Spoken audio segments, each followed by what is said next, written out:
I guess it goes out to all the services. I believe we're live now, though. So, hey, Troy. Chad, how are you doing? I'm quite well. How are you? Actually, I had the COVID booster a couple of days ago, so I feel terrible, to be completely honest with you. How about you? Oh, no. I'm actually feeling pretty good. It's been really nice down here in Puerto Rico, so I cannot complain with anything. Yeah, I am nonetheless excited to talk to you because, as I told you before, the worst case in a conversation like this is I get to learn stuff. So thank you for taking the time to do it. Well, so happy to be on. Cool. Well, tell me briefly who you are and what you're doing. So I am, so for everyone listening, Chad kind of knows who I am. I'm the CEO of Graviton, and Graviton is a Web3 studio that creates tools and services for artists and fans to more easily access the metaverse and connect to each other using Web3 tools. So we also build platforms to allow for that, which our flagship platform is actually called Xenon. And we're streaming on Xenon right now, right? Yes, we are live on Xenon. If you look at my eyes, I'm actually looking up to check and make sure everything's going through. But it looks like we are doing well. Oh, good. So you can see us on Xenon now. Mm-hmm. Yeah. Cool. Okay, good. I tweeted the link to it in case anyone's watching on Twitter and wants to watch on Xenon instead. I did this yesterday, though. So first I tweeted the wrong link and then the right link because I'm old, sort of thing I do now. Yeah. So, when I met you, I was pretty amazed with everything you have built. And, I think you've been building around crypto and Web3 or whatever for a very long time, right? Mm-hmm. Yeah. Yeah. So I started building in crypto back in like when Ethereum came out. So one of the first things I got into was actually building a Title III crowdfunding platform for artists using Ethereum tokens, which were at the time like ERC20 tokens, and they still are. So essentially what happened was I went to the SEC and I got sanctioned to build a platform that allowed for people to fund artists. And then those ERC20 tokens actually represented securities on the Ethereum network. And that was back in like late 2015, early 2016. And Joe Lubin actually reached out to me, who was the founder of Consensus. And he asked me to, stay connected and get involved with everything they were doing at Consensus. And I ended up actually joining one of the spokes of Consensus called Singular DTV. And we were building out a decentralized television studio or movie studio. While that was happening, I started working closely with my business partner, Tyler, who was running marketing for Singular DTV at the time. And I was very big into DAOs, which are decentralized autonomous organizations. And what I was most fascinated about was how those DAOs could actually control a protocol and how you could use the tokens around it to decentralize the decision-making for the protocol layer.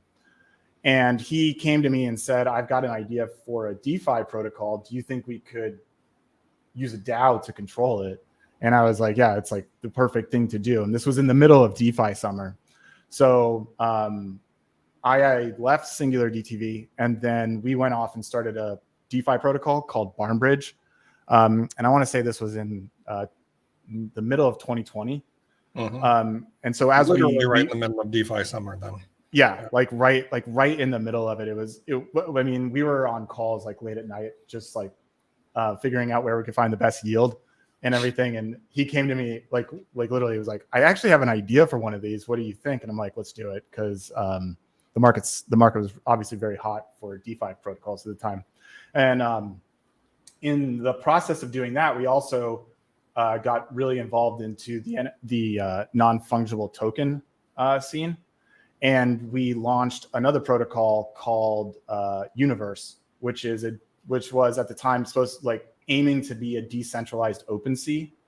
When we took that on, I think we took on a lot more than we realized from a technical standpoint of what actually had to be built to create a decentralized OpenSea.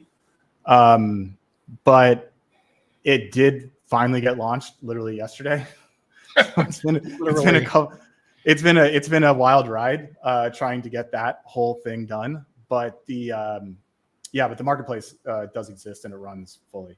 So during the making of Universe, my passion was always much more on the artist media side of crypto. Going all the way back, like we were talking about in like 2016, we're working on crowdfunding platforms and working at Singular DTV. The first thing you really did. Yeah, exactly. Which was kind of back in that's actually kind of more my history was I was living in LA at the time and I was working in movies and like helping out on sets, directing things and doing stuff like that. And I was always kind of more like a tech head. So I always liked oh, well, what can we do with like the cameras and look at all this new editing software? Like what can we do with these things from a creator standpoint?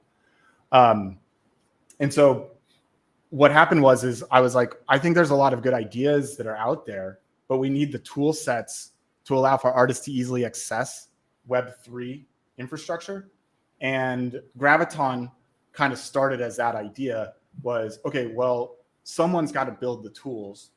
So let's build the tools and then make it easy to onboard artists and allow them to use those tools and get the fans to connect through using Web3 infrastructure.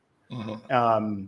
And a lot of things kind of came together at the right time where you had the launch of like layer 2 technology on Ethereum, which allows for like high transaction throughput, which was what you were really missing there for a long period of time, because mainnet works fine for something like DeFi, in my opinion, because it's you set it and forget it. But when you're talking about almost like social networks or media networks, you need a lot of throughput to create that user experience that everyone's just used to. So as the layer 2s like started rolling out, like Arbitrum, it was like, well, now's the time to really kind of explore this concept if we can start building platforms on top of these systems. And let me ask you a dumb question real quick about throughput. So basically, if you think of a blockchain as a weird database, you're talking about throughput of being able to save and reflect changes out. Is that right? Well, some of it is essentially, yeah, you're trying to the amount, the speed at which you can change the state of the protocol, which is the throughput. And then whatever that information is inside of the blockchain, yeah. And then like the things that you would care about, like typically what people do, and you can tell me if this is how you've architected things. There are some things that happen on chain, and then there are probably a lot of things that happen off chain in some other database, because blockchains have not been well suited for general purpose database use, right? Yeah. So, well, okay. So definitely for things like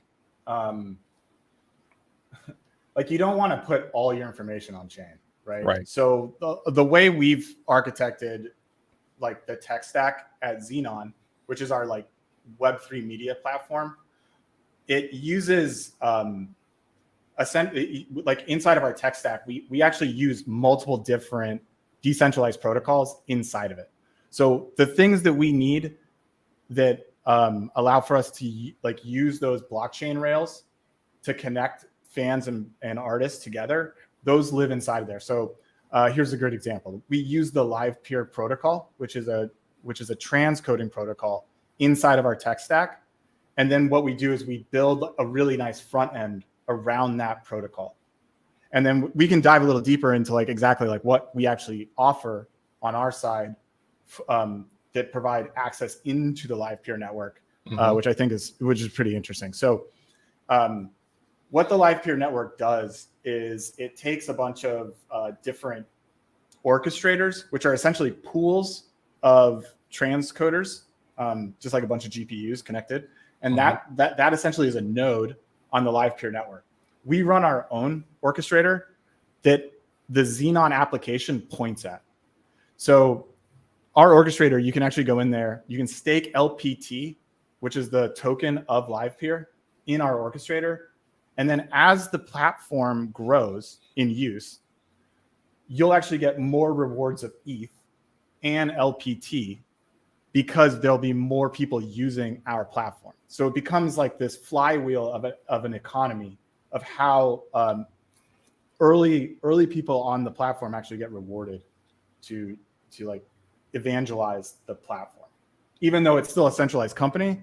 Right. We're using that decentralized technology almost like as a way to like open up the floodgates to allow other people like to access it. And we actually have some other ideas around what we want to do with that orchestrator from a transcoding point of view. But I don't want to fully get into that just yet. Yeah. I've already derailed like the flow of conversation anyway. We started off with a plan before, and now we're already deep into the weeds on the technical, which is totally fine. It's like that Mike Tyson quote, everybody has a plan until they get punched in the face. But in this case, it's just talking to me. So you were talking about a bunch of different tools that you had built. Maybe it's interesting to talk about some of those and what they were specifically. Yeah, exactly. So going back, like the concept is to create tools to allow artists to easily access the metaverse and then also connect with their fans. So we built out a bunch of services last year. So one of them is a really basic service. If you actually look on the television behind me, that's running an application called NFT Display. And what it does is it's an app. It's like it's a television app that you can display your NFTs on any television available, right? All you need to do is have an Android television or an Apple TV, and then you can show your NFTs to all your friends or your fans at any event that you want. And it's a free to use application. Instead of buying like a $2,000 display, which is what a lot of people sell those things as. Yeah.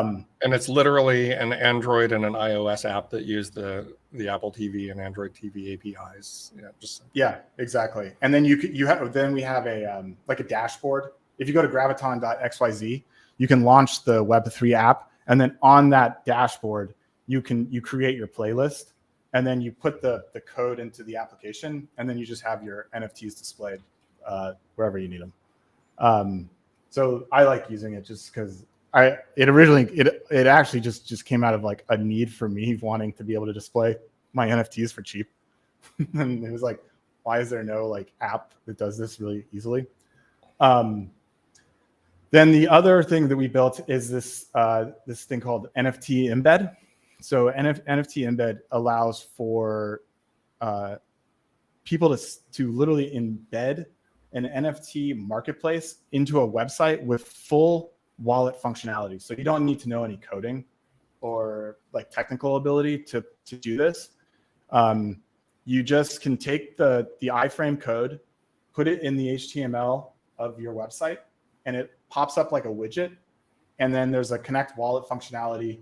It will link directly to the NFT that you have, you've like put in the code. And then you can actually also put in a finder's fee. So you could use it as like a curation widget. And that's out there right now too. One of the things that's actually really fun about it is that you can actually embed it in a Medium article. And in that Medium article, it will still connect to your Web3 wallet on your browser. So you can, it's people are like, wait, what do you mean? You can have like the wallet connect in the Medium article? I'm like, yeah, like it just works inside of it. And we weren't totally sure it was going to work. We were like, well, maybe they have like some block that doesn't do it. But yeah, we got it through the whole system, and then it works like butter. That's cool. So that thing is, I assume, pulling down all the NFT metadata and then linking to like embedding an image, if there is one, from wherever the image is hosted, which is usually IPFS, I guess. Yeah, so it's pulling it like from a technical standpoint, it's actually pulling through this other protocol called Reservoir. And then Reservoir has it hosted on an IPFS setup. And then, it's just pulling it directly into that application. Yeah. So this is interesting. I'll tell you why it's interesting and why I'm asking the question. Then I'll ask the question. Okay. When I talk to you about composable code, being a developer myself, I'm very used to like pulling together a bunch of open source dependencies, whether it be Ruby gems, which was what I used to work with, and NPM, whatever. it seems like in your world, obviously you probably have that too, because you're dealing with front end apps and you probably are dealing with NPM, et cetera. But you're composing these protocols, and maybe like that's the higher level building block you're thinking about, where I might have assumed there was a library instead of a protocol like Reservoir, although I don't know what that does. So that's my question now. So meta point and then question, what does Reservoir give you?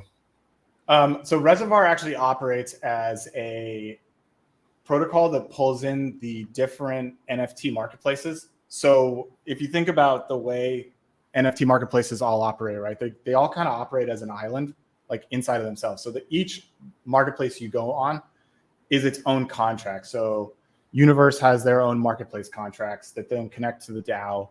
And whenever you sell through those contracts, it goes like those, the fees go into that DAO's treasury. If you go through OpenSea, it goes into OpenSea's bank account. If you go through LooksRare, it goes into their DAO treasury. And so there's different models, but they are all kind of separated. So what Reservoir does is it takes all of those and then puts them into one reservoir of liquidity, and which is where the name comes from. And then once you take that, then what they do is they kind of wrap it in an API that's easy to embed, to put onto a front end. And then what you do is you can actually see the listings of every marketplace that's available out there. So if you look at Blur, which has been like the big conversation point over the past, I want to say like week in crypto Twitter, they actually have their own aggregator system that they built themselves because they offer quicker sweeps. So when you're sweeping the floor, I think what they're doing is they're hitting the meme pool. I haven't looked completely into it, but they have a mechanism that allows for them to do the sweep quicker.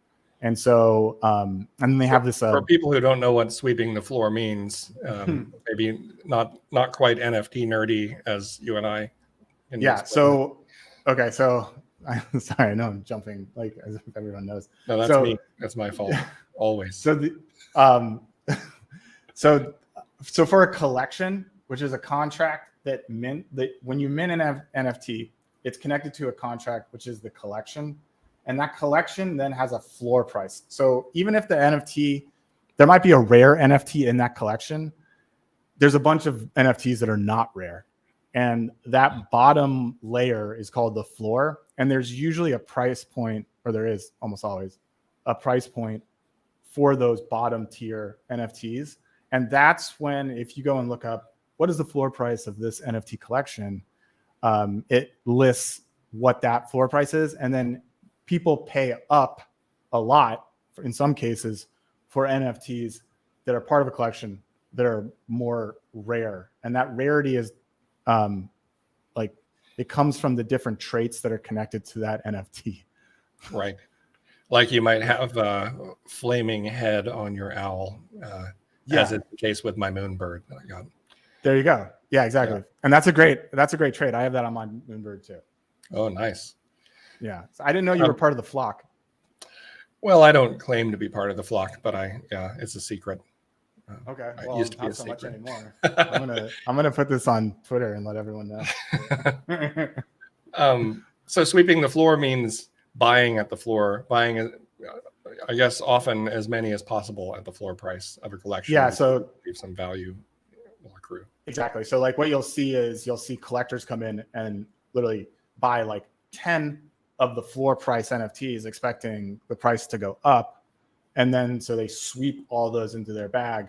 And then they'll usually buy a certain NFT that's, more rare, and they'll keep that as their own. But then they'll flip the floor because they expect the people to want them later on. Right. Total diversion away from anything you're building. Back again.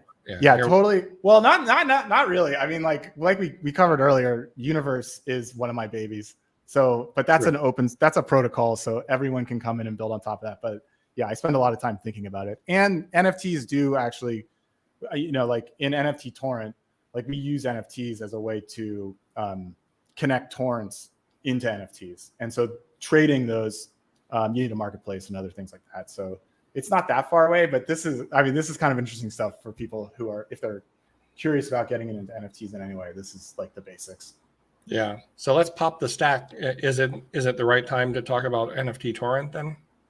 Yeah, I think that's probably a good intro into NFT torrent. So NFT torrent is a service that Graviton developed that allows for users to mint a collection, take that collection, and then mint NFTs connected to that collection that are hashed to torrents, and the torrents are on the BitTorrent network. So essentially what we did is we kind of created like another layer on top of the BitTorrent network that you connect an NFT to that specific torrent. And then we can start building out other things around that. But just from like a very early basic idea of this is like, let's say you have an MP3, you mint an NFT collection. That collection could operate as your album. And then you mint all of your MP3s, like every song inside that album into that collection. And then those MP3s are represented on the blockchain as NFTs that can be traded. And the torrent is decentralized, like the file is actually decentralized through the BitTorrent network. So you don't have to worry about an IPFS node going down or someone's like centralized server that's not there. And it's much cheaper than using something like Arweave or running your own IPFS node. Mm-hmm. And when you say BitTorrent network, you were talking about the same old 20-something-year-old BitTorrent network. The same old BitTorrent network that's been around forever and probably will never go away, which is what I love about it. And I still run a client. Oh, I have we built a client, but I still run a client that seeds stuff just for the altruism of giving back to the network. And I think it will always be around. It's apparently, I read some stats about that actually, and it says that torrents actually make up like 50% or something, like something crazy amount of traffic on the internet. And I was like, that thing is like, it holds that type of market share inside of like people who use people who use the internet. I think a lot of kids don't really know how to do it though.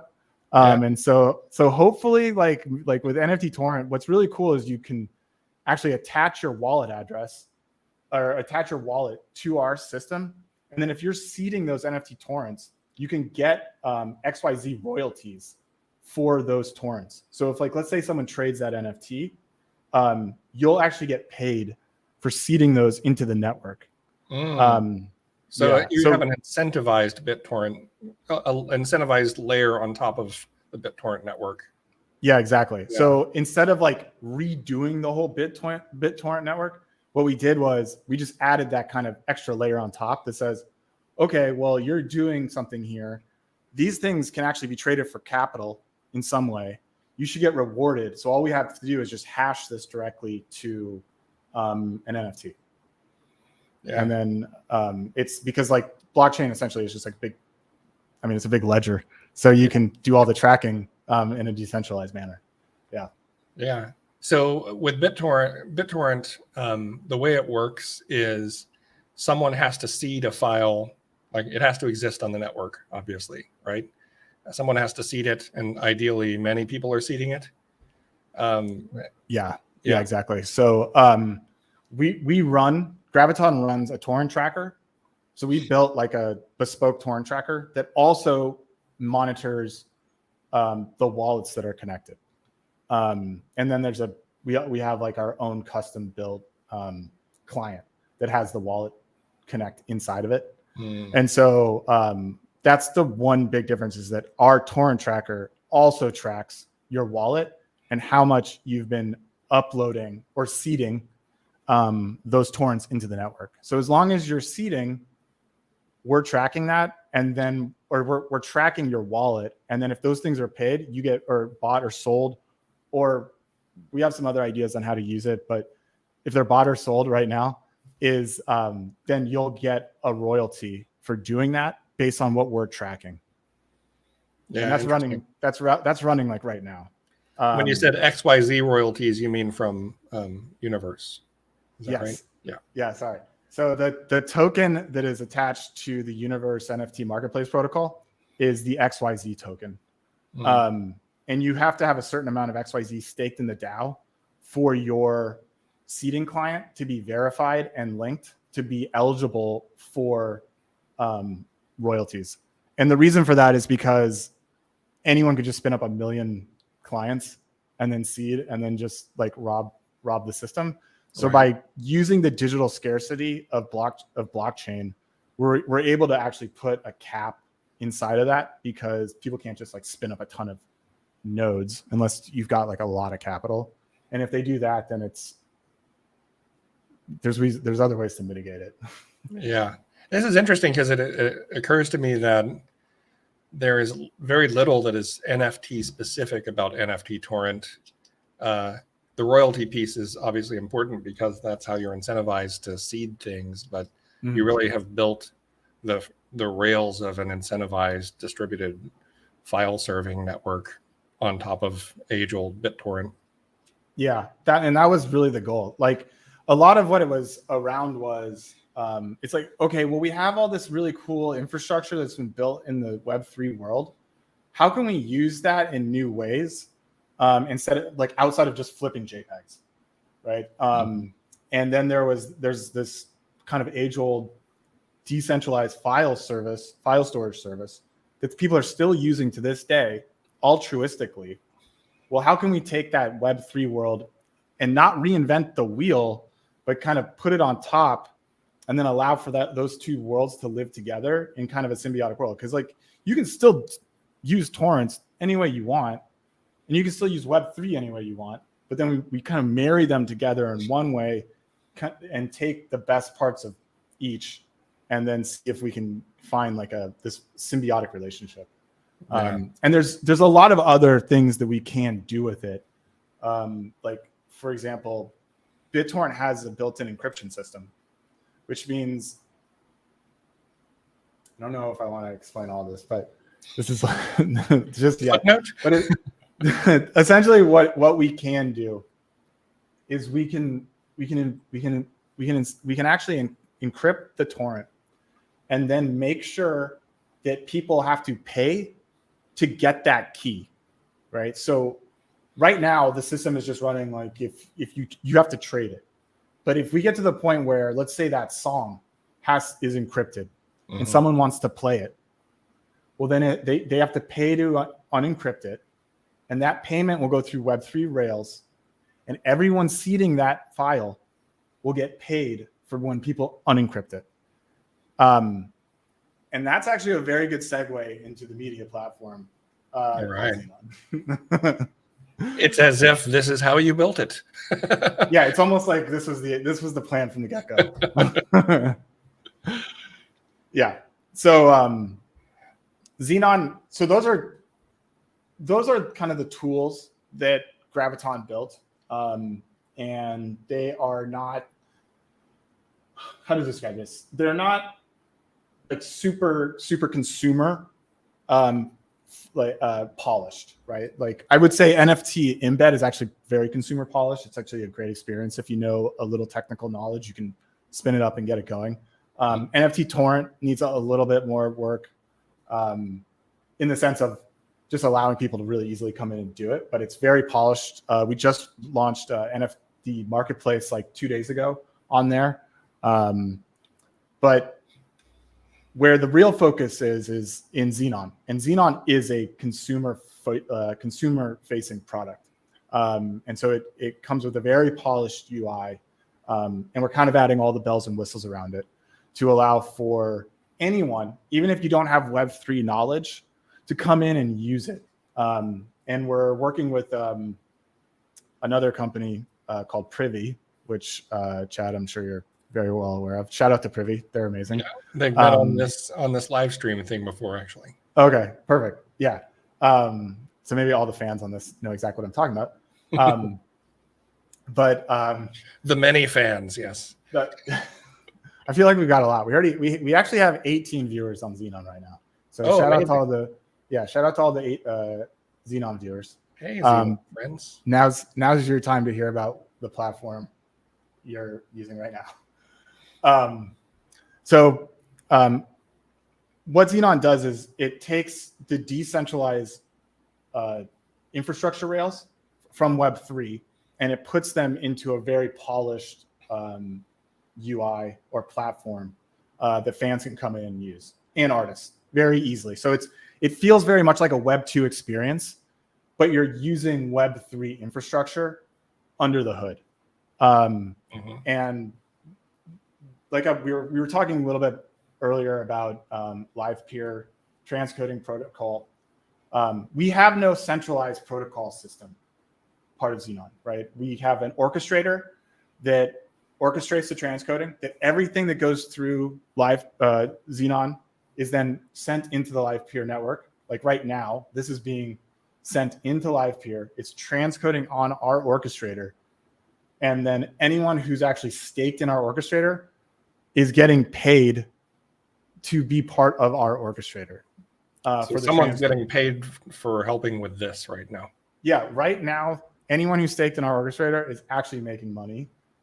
We have our reward fee down to 5% right now. So like as a company, we can control what those knobs are. Like how much the orchestrator takes, how much the company keeps, how much it distributes. Like right now, everyone eats, essentially. So if you're in, you're getting dinner. But there's other things that we can do with that from a business standpoint for creators and fans. But we haven't gotten to that point yet.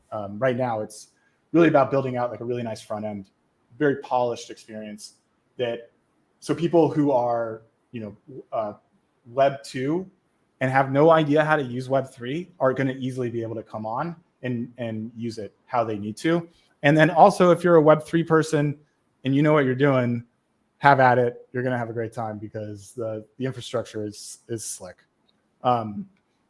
So yeah, what you're saying there, I think, is critical for this moment in the evolution of this branch of the internet. And I say this branch because, we throw around Web3, which honestly, the term makes me ill, but I've gotten used to saying it. Just like when people started saying the word blog, I thought, why do you have to abbreviate it? I'm just like that, I guess. But Web3, there's an arrogance to that because there's an assumption that all of this is the future. What was I talking about? Oh, yeah, that's probably a mistake. Like the idea that there are Web 2 people is actually not true. There are people who know how to use the internet, and then there's people who don't know how to use all this terrible UX that's been built around all this crypto stuff. And that's what I love about what Privy is doing, and I love about what you're doing, is you're saying, no, actual humans need to use this. Artists aren't cryptography nerds. They don't know what a wallet is. They don't need to know all this stuff.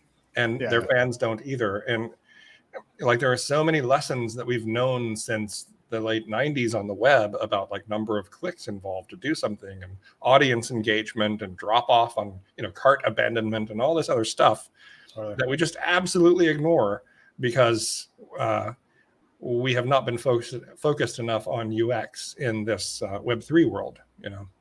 So it's really refreshing to see more and more teams building user-centric stuff here.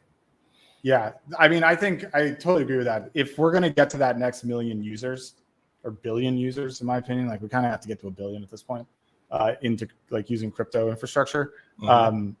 Those tools and that experience has to be seamless and just feel exactly like how everyone's used to using the internet. I do have a question for you though. Yeah. What would you consider Web 1 then? I mean, I don't know. I think the version numbers are sort of silly, although I am old enough to have thought it was silly when everyone started saying Web 2, which means the stuff that happened before that, I guess, was Web 1. Yeah. And most people, I think, when I started using the web, it was web pages on like edu domains with /C Fowler was my website, that sort of thing. And it was just static content that loaded very slowly, and it was all black and white, ugly pages and flashing GIFs, and that's sort of Web 1. You ended up with the ending, or at the end of it, you had e-commerce and programmable stuff on the back end. And I think when people started talking about Web 2, it was like folksonomies, tagging, user contributed content, the web was a thing that everyone participated in and evolved. Even like blogging platforms, to use the word that I love so much. There was a time when if you wanted to have a weblog, you would write HTML pages and put them on a web server. That was my first weblog. And then Web 2 came along and said, no, you got a form post and you just, type in. Amazingly, that was not a, publishing through that we called that CMS back then, content management system, which had a totally different connotation. We still call it that, but, Right. So I guess, Web 1 was a lot more static. Web 2 is a lot more dynamic. And then in the new definition of Web 3, because I've lived through two of them now, the first one was another name that people used for the semantic web when Tim Berners-Lee was driving that with ontologies and RDF and all this sort of thing. The new Web 3 is about data sovereignty and users owning, their own data and owning the protocols that they work inside of, democratization and liberty and all these things. Well, that's one of the things I really love that Privy's doing, because I was when we started talking to them really early on, I was very concerned around people who do use the service. How long term are they going to be able to evolve to be able to own those private keys, even if they're not doing it at the very beginning? And that was, I was just really wanted to know what's the solution that you guys are going to, because I think at some point people do want to own their own private keys, even if you came into it without understanding that originally. Given the choice, you will say yes. Not given the choice, most people won't know even what that means, right? So, I think that's true with privacy and data sovereignty in general. Like everyone wishes that the extractive predatory platforms that we all use were not as extractive and predatory, but we keep using them because we want the convenience and we want the joy or the pain or the anger or whatever comes from using them on a day-to-day basis. However your emotional set is. For sure.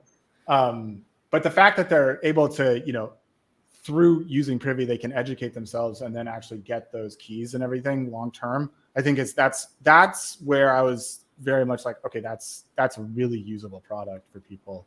And then being able to then have that inside of our platform, which is very Web3. Like if you go to Xenon right now, it's very Web3 native.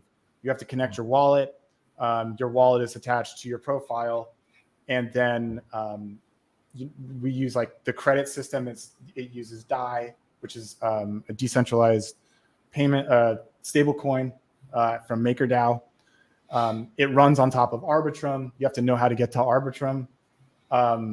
There's a lot of pain points in that if you're not a native of, and I'm just going to use it, Web3, because we have to use it. We have to give up. I got it. Use it. Yeah. I think there'd probably be a lot of people just like, just keep going. But the one thing I will not give up on is ask is not a noun, even if it technically is. Don't argue with me.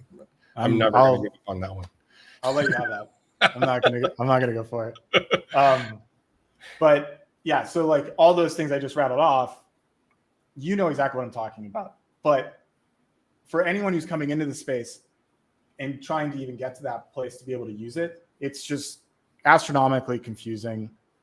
What are you talking about? Like, is Arbitrum the same as Ethereum? I thought I was on Ethereum.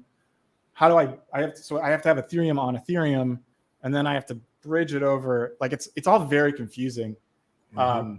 So if you have like a system like Privy, or if we're building a consumer facing product like Xenon, you need to be able to take all that away and just be like, here you go, use the platform. And then as you dig deeper underneath the platform, you'll start to realize really what's going on. So, like I was saying, in 2022, we spent a lot of time building out our infrastructure to allow for Xenon to exist. And what I mean by that is we run the orchestrator, but we also run the rail, like the kind of the shell around our orchestrator that allows for Xenon to pipe directly into the LivePeer network. So LivePeer, the protocol, is the transcoding protocol. This is going to get very technical. So anyone out there, if you have questions, hit me up after this. Like I'm going to do my best to explain this. But I have a tendency to kind of jump around. So the protocol itself is the transcoding protocol. LivePeer The company runs a thing called LivePeer Studio. LivePeer Studio allows for anyone out there who doesn't have a lot of Web3 experience or transcoding experience to just easily plug their application into LivePeer and it plays. We didn't do that. We built out our own plug into the LivePeer transcoding protocol, and that allows for us to do things that other people using Studio can't do. Essentially, one thing is point our application, our streaming application, directly at our orchestrator. So what Studio does is it kind of spreads it out across like all the orchestrators. But by pointing it directly at our orchestrator, we actually can create a new business model. And that's where what we're charging for a fee and what our reward cut is on our orchestrator is very important. And then around that, we're also able to do our credit system, which is, so if you go to Xenon right now, you can upload a video and you can charge a specific amount for that video. And that is validated. I'm just going to use the word validated. It's not really the correct word. Validated through our backend and says someone paid for this and that you need to get paid, and that will allow for you to watch this. So we're able to create a Web2 experience that people are used to using decentralized infrastructure, and most people won't even know it's happening. Yeah. Right. Which has to be the future. Yeah. Yeah. Exactly. These are implementation details that enable something that wasn't possible before. You use them as technological infrastructure, rails, tools, and then you build something for users. Yeah. And it probably means that everything that does this well, at least for the time being, is going to be some hybrid of centralized and decentralized tech, right? Yeah. Yeah. Is it exactly. right to say that then your orchestrator, like very specific question, is the orchestrator a server that's running somewhere in this case, or like a couple of servers with a DNS round robin or something? Like what is the orchestrator technically? So technically our orchestrator is a wallet on Arbitrum, and what is attached to it is a server that runs our GPU, our single GPU. And so it pipes it into the GPU and then it sends it out. So the wallet, meaning the orchestrator, is an identity that is attached to this computation capability. Yes. Yeah, exactly. Cool. Yeah. Cool. Exactly. Yeah. Okay, LivePeer is an amazing protocol. If anyone is really interested out there and really wants to like dive into kind of what you can do behind the scenes with blockchain technology, they're a great starting point to really kind of get your head out of like flipping JPEGs or the cryptocurrency idea that crypto is just about money. It's a lot more than that.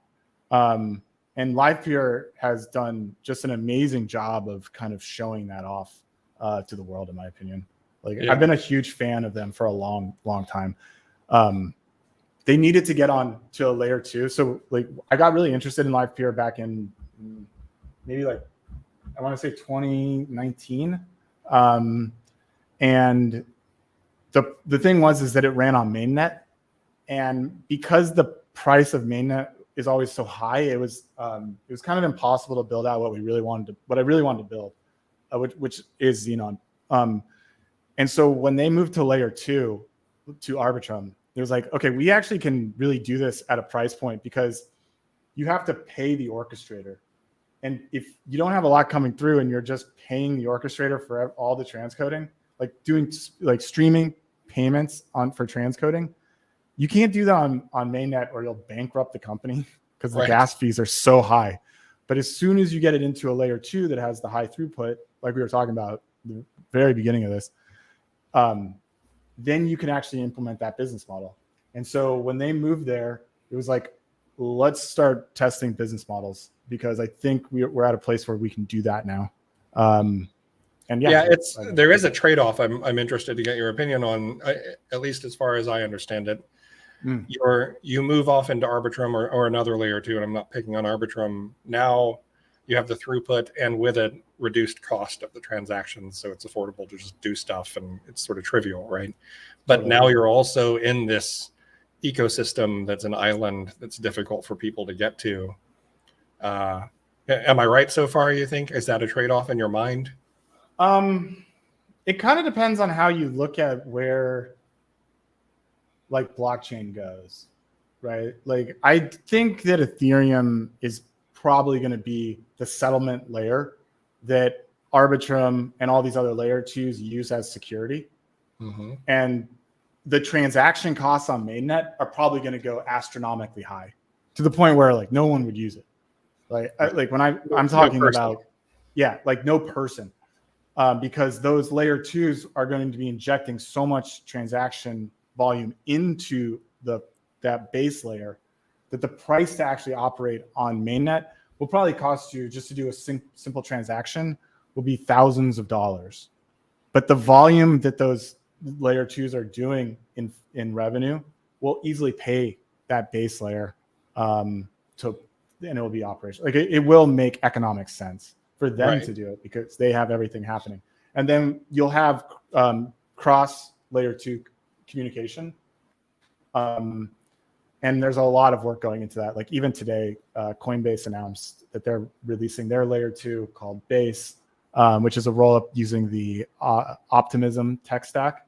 And a lot of the reason why they went with Optimism was because of the communication that they could create between the two. Like let's say Optimism and Base, because it uses the same validator set, or not validator set, but the same validator kind of mechanism. Let me put it that way. Right. Cool. Yeah. Okay. So I don't think you're. I don't know what I even distracted us from right now, but go ahead. Yeah. To answer the question, I kind of went off because I've been thinking about it a lot. I've been thinking about it a lot today. Is I don't like, even if like you think of these layer 2s as like islands by themselves, they will have so much going on inside of them. It's not going to be like an issue in that sense. Like, and you'll be able to communicate between the two like layers. And then getting that communication level right on mainnet is like super important. And I leave that up to people much smarter than me to figure out. So do you see the choice of layer 2 as ultimately a commodity or something that is based on certain characteristics of how they behave and what your application needs? Oh yeah, exactly. So on certain things, like if you look at Arbitrum, I'll use Arbitrum as an example. Arbitrum has Arbitrum 1, which is really good for kind of broad-based, how do I say this? Broad-based smart contract use. So let's say you need to have a bunch of different functions going on inside of your smart contract. Arbitrum 1 is awesome for that. Okay. Then they have this new thing called Arbitrum Nova, which is really good for just straight transactional, right? So there's two types of transactions inside of a smart contract enabled blockchain. One is just sending the token. You're not really sending the token. Anyone technical is going to listen to this and they're going to get really angry at me for saying this. Okay. But for anyone who's kind of a layperson, for sending the token back and forth. Okay. Mm-hmm.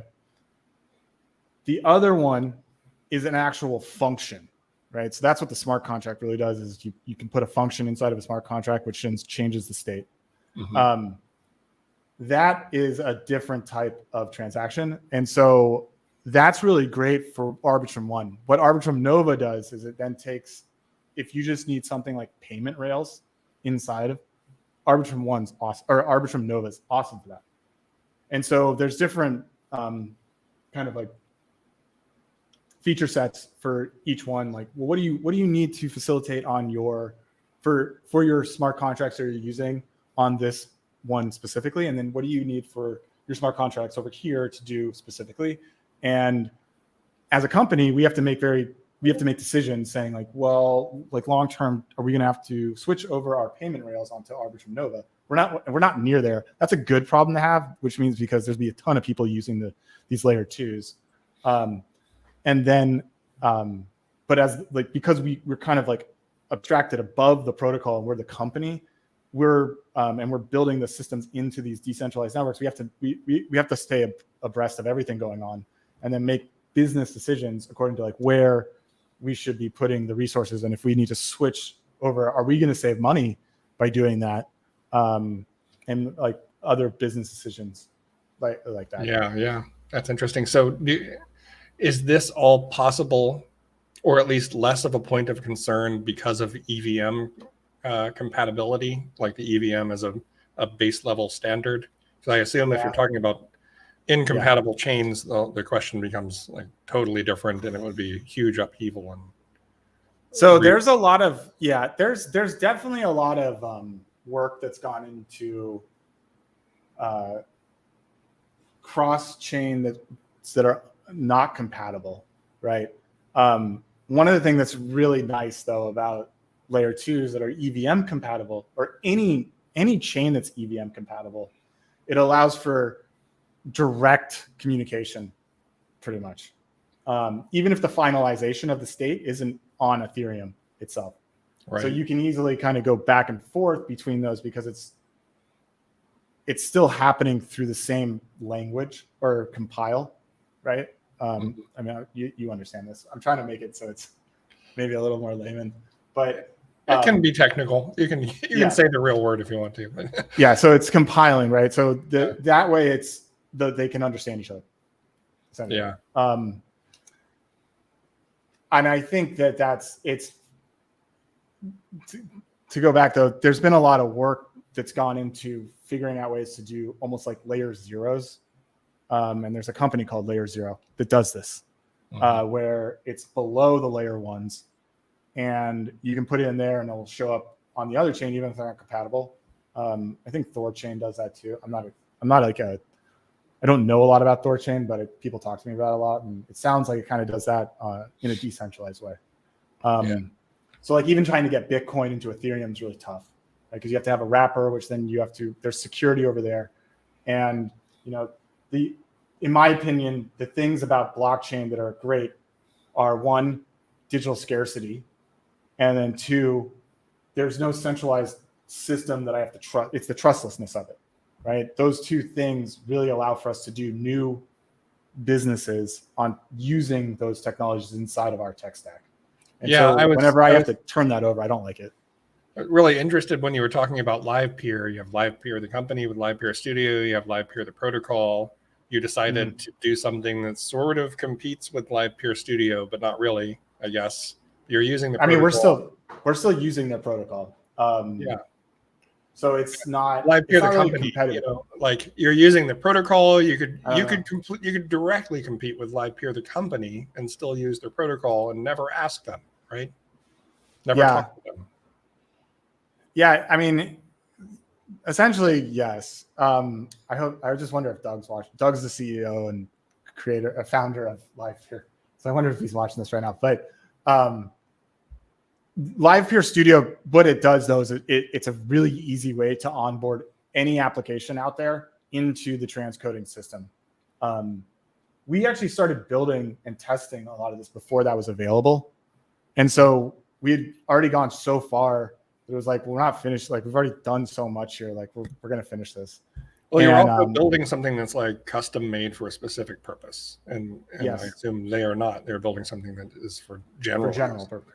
Yeah, for general purpose, right? So that does give us the ability to create new things also from it. And other feature sets like I was talking about, which is it becomes a bit of a business like moat from a business standpoint. So like, in my web less than or equal to 2 brain, this is really fascinating because it is sort of like using open source software with a liberal license, like MIT license. You can do pretty much whatever you want, except it's a thing that's running. And in general, typically with these protocols, these decentralized protocols, this is something I think a lot of people don't get, even though they hear the words. They are unstoppable. And the original creators don't have authority to just go make changes or to allow you to use it, right? So like, I'm assuming with LivePeer, it's probably the case that LivePeer, the company, created this thing. It's out there. Now they're building around it, and they probably have a big stake in it and, governance rights and all the things that you would expect, but they don't own it anymore and they don't control it. You don't have to trust them. You don't have to ask them permission because they created this open thing that's a public good for anyone to build on. And you're doing it, and you could compete with them directly if you wanted on their protocol. I just think that's really, an exciting thing, because you can't do that on like the Twitter API. They shut you down, or on the Facebook API, other centralized API. So it's like a really big difference in business model from what you do in the past as a developer. Yeah. It's definitely a mind shift in the way people can think about open source, where before you, like, let's say you had the open source software and it's out there, anyone can download it, they can do what they want, they can change the code, they can do whatever, right? The difference is that the function of the open source, like the actual compute of the function, is happening in a decentralized manner. So once it's out there, and there's no way to shut that compute power off, because everyone's running these nodes which is the Ethereum network, and then anyone can connect to it and do what they want, right? But it's still open source, and so like you could take it, modify it, and then respin it up in some modification. But that's not really what anyone wants to do, right? They want to leverage the power. I'm going to use LivePeer for an example. To leverage the power of all the transcoders that have been connected to that network, and then how you use that actual protocol is up to you. And we're just one way in which you can use transcoding power. Yeah, very thought-provoking. Yeah, it's a radical new. It's blockchain is much bigger than flipping JPEGs. There's a lot more going on under the hood, and I think we're only just starting to scratch that surface, because you weren't able to do application level, like consumer facing apps that use blockchain infrastructure until you had those layer 2s. And now we have the layer 2s. And so I think you're going to see and I think a lot of what you guys at Blue Yard have actually invested in is like those tool sets are there to allow for these new applications that can be built. Like Privy's a perfect example of, like, we use a couple of I'm going to plug some of your guys because they've been great. I did not ask you to do, but go ahead. Yeah, this is just me. Privy, which we talked about earlier, but then also this company called Violet, which offers this thing called a human bound token, which is a off-chain KYC that has a token that if you have it on your wallet, it's gone through KYC verification. And a lot of people out there who might be listening to this that are Web3 purists are going to be like, how dare you? But that's exactly what they would say. Yeah. But as someone who is currently building that next level up from the decentralized infrastructure, I need a decentralized way to validate someone's wallet that they are who they are without me having to store all this information, and that they can use my platform. And without that system, I put my company and everyone involved at the company at risk from regulatory issues. And so as soon as that was able to be plugged in, it was like, okay, I can do this in a very decentralized manner, and it's still using Web3 infrastructure for that valid verification, right? And so not only do you not store it on your server, you never see it. You don't want to know. Yeah, you don't want to know someone's address or passport photo or whatever, right? Exactly. So you might be a purist out there and saying, why would you do something like that? But it's, if you really want to onboard those next billion users, these are the tools that need to be out there for all the creators and builders to get that job done, in my opinion. Cool. Well, this has been awesome. Is there anything else that we should cover before we stop? Is there like really an exciting thing we didn't talk about? And if not, what do you want people to do? I'm looking through questions on Xenon right now. Oh, good idea. I didn't click it because last time I left Xenon open and I had an echo, so I'm not smart enough to avoid doing that. I think one of the things that would be really cool is right now we're doing an NFT airdrop. If you're out there, we're doing an NFT airdrop. If you uploaded a VOD onto Xenon, The first, I think it's 100 users. They get an NFT airdrop, and then that will actually give you access to future Web3 tools that we are building into the platform. So even if you're not a content creator, if you want to kind of see what's coming before everyone else, it's still kind of a cool thing to check out. So you're saying people could go to Xenon and they could upload a video, basically, and that's all they need to do. Any video. To be eligible for this. Okay. Yeah, any video. Hopefully something nice. Something nice. And something that you have ownership of and you're not stealing, right? Yeah, exactly. Yeah. Cool. Creative Commons. If it's Creative Commons, go for it. I'm going to go. Copyright. Please don't do that. I'm going to upload my crazy free jazz that I told you. Perfect. About. Yeah. Yeah. I'm excited about that. You should definitely put something up for payment. Like maybe you can do a couple, but then also like one for payment. You don't have to listen to me, but I'll do whatever you tell me to do. I'm going to do it as soon as we finish. Mainly free, but maybe one pay, just because I like testing the system. Well, I mentioned that I play avant-garde jazz, also sometimes known as free jazz, and free in that context usually means without constraints, like freely improvised. There's an old joke: when the jazz is free, everybody pays. Because it's hard to listen to. Oh, okay. So everyone go listen to my VOD after I upload it and nice. Yeah. See if you agree with the joke. Cool. Well, thank you so much, Troy. This has really been educational and thought-provoking, and hopefully we can check in again as you guys get farther down the line. As I mentioned, and you sort of referenced, you've been going so fast with this stuff. I don't imagine it'll be long before you've got a whole bunch of other interesting stuff to talk about. There's a ton of other things in the works already. Like we've released a bunch, but like everything's really starting to there's going to be a bunch of new things. So yeah, we should definitely do this again in a couple months because there's going to be a lot more. Cool. Thank you. Yeah. Thank you, Chad, for having me on.